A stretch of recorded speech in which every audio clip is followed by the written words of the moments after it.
you may say. In that case, the Earth can never come to rest. There must be a continuous series of Earth tremors. You're quite right about that.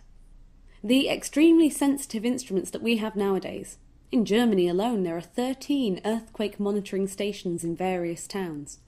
These sensitive instruments are never entirely still. In other words, the Earth experiences tremors all the time, but for the most part, not so violently that we notice. All the worse if suddenly, out of the blue, we feel a tremor.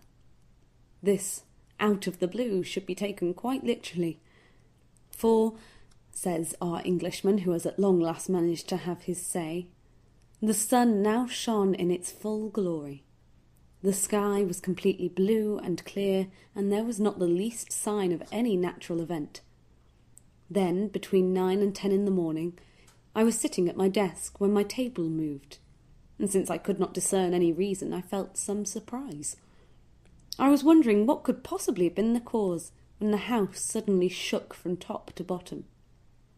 From beneath the ground arose a sound of thunder, as if a storm were raging at a great distance. I put my pen down quickly and leapt to my feet. The danger was great, but I was still hopeful that the matter would pass without much ill effect. But the very next moment put an end to any doubts on that score.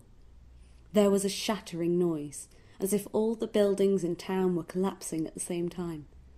My house, too, was profoundly affected.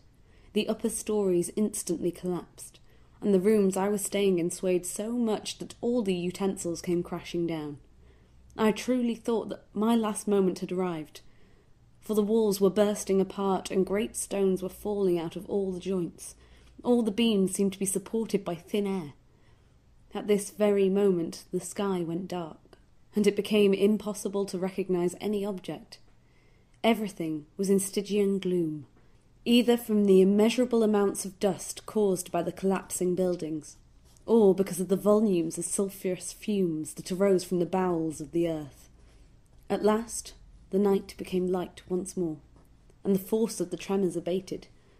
I regained some of my composure and began to look about me. I realized that my life had been spared up to then thanks to a trivial circumstance. Had I been fully clothed, I would surely have fled into the street, where I would have been buried beneath the buildings crashing all around.